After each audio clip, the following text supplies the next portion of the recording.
Mark said way too nicely and too elegantly, the Vertere Group is my firm that I started about 6 years ago, based in Chicago. We focus on advising and consulting companies, big and or small, depending on what they are, around media and technology and all the intersection of such. Lots of exits of smaller companies, lots of helping bigger companies figure out what to do about the smaller ones and get to the future, shall we say, faster.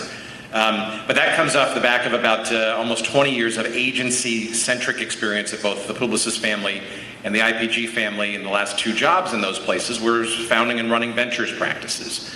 It's around that time, in my years back when I was relevant, that I came into the orbit of our first guest, and he's basically a legend in this industry. If you don't know the name Jack Myers, I'm not sure that you actually work in this industry. But it's a testament to a career and a lifetime, frankly, of progressing the industry forward in various forms. I mean, it started, largely as sort of research and in essence enabling communications amongst the industry, but it's evolved into many, many other things. And Jack is a renaissance man, if I could sort of throw that label on him. And I know it's trite, but it's actually very true. You will find no greater champion of this silly little media business industry, whatever we call this, than Jack. And there's a lot of things that the art and science, I guess, of media sales, advertising, media buying, I mean, these are all, we all know these things, but they're pretty obtuse to people from the outside. We were just talking a moment ago, and I won't steal his thunder, but education, right, in this industry. How do we all get into this kind of silly little game? I would argue it wasn't because we necessarily knew exactly how this thing worked and what to do to get there and how to move it. It's a lot of osmosis, which is fine, but it's also, I was just regaling Jack with a story about when I started back in 1989 at Leo Burnett, yes, when it was fully serviced. They had a training program, right? A training program in media and advertising. I mean, those things it was somewhat quaint then, it's just non-existent today. But Jack is, and he leads issues around advancing diversity. He's got an awards program now. He's been the biggest champion of women and empowering women in the workplace, especially in this industry. He is legendary in terms of his research and insights into what's going on and forecasting. Media Village, you will see a few items that you should probably take on your way out, so that if you don't already subscribe, bookmark, and or receive emails from. It's a forum for conversation as well as education from companies, from people who cover various categories and stuff. Jack is the guy behind all of that stuff, and this is just scratching the surface, but I could think of no better person, frankly, to kind of help scene set and maybe sort of give a bit of sort of a visionary understanding of, frankly, maybe where we are in all of this, because it is crazy times right now in this industry. It's confusing to me, and I focus on being on the future edges of stuff. It's also exhausting. But there is some semblance of rationality to it, and hope, and maybe some good and tremendous times ahead if we know what to be looking for and listening for.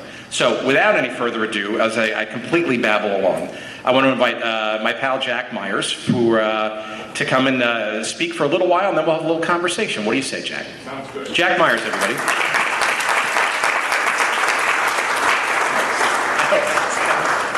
I hope that was okay. Okay. I want to package that. I wish I'd recorded it, take it back to my team to let them know why they should listen to me. You know, what Tim didn't tell you is he actually was just looking for someone who was older than him to speak. So I appreciate being here. If we could switch over to the presentation, that would be great. I want to talk very quickly. Just some points that I really want to make. Now, what you're going to see is the 10 to 12 minute version of a 3-hour presentation that I needed to develop for a company that I'm speaking to soon.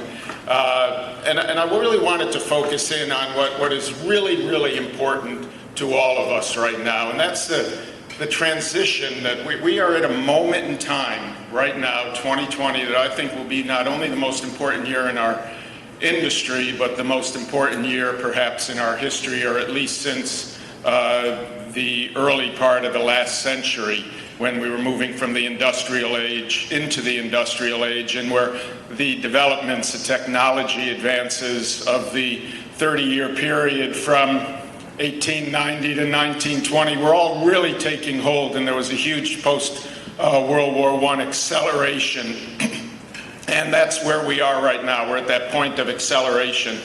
And I look at it that we're not only moving from a period of disruption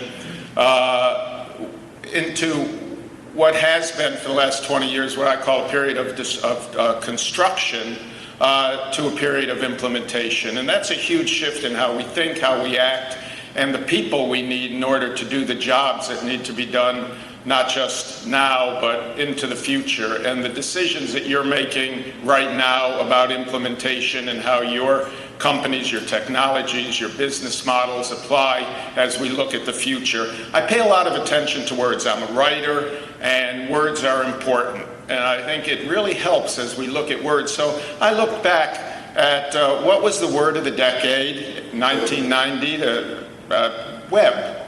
Makes sense. The decade from 2000, 2009, Google. They just announced the word of the decade, 2010 to 2019. Anyone want to guess? Facebook. What? Facebook. Good idea.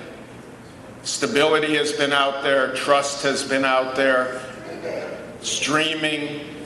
All right, the word of the decade, and this is not just in our industry, even though Google, web obviously are, is they.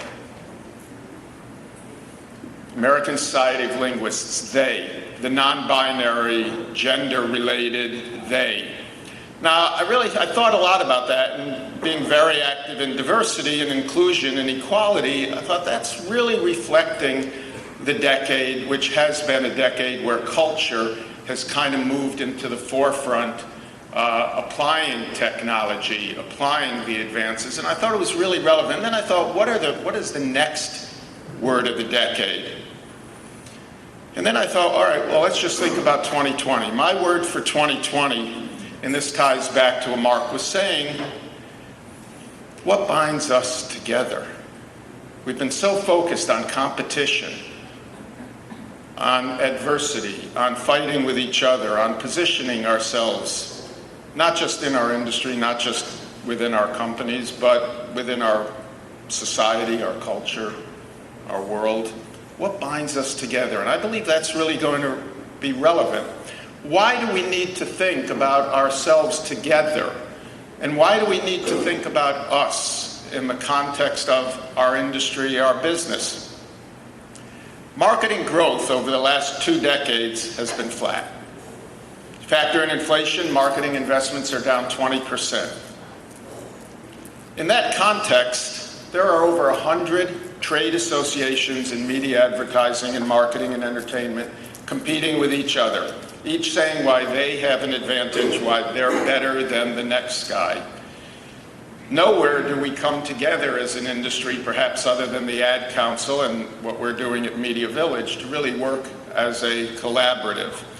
And the problem with that is we're really not selling our industry, we're not selling marketing to the people who control the budgets. Anyone want to guess what the average brand manager, top 200 national advertiser, how much of their time, attention, and priority is spent on media? Anyone want to throw out a number? 5. A good number. Anyone else want to? 2%.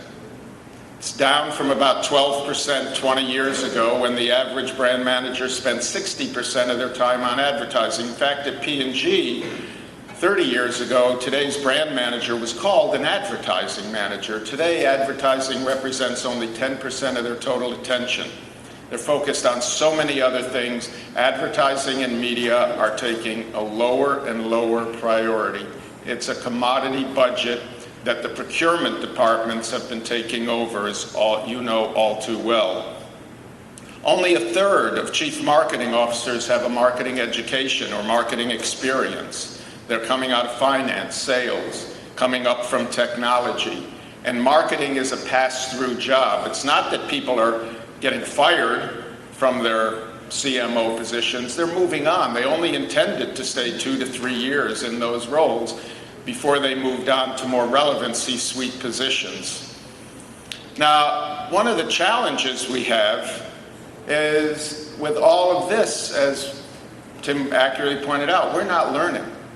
We're not educating the brand managers. We're not educating many of our own teams about our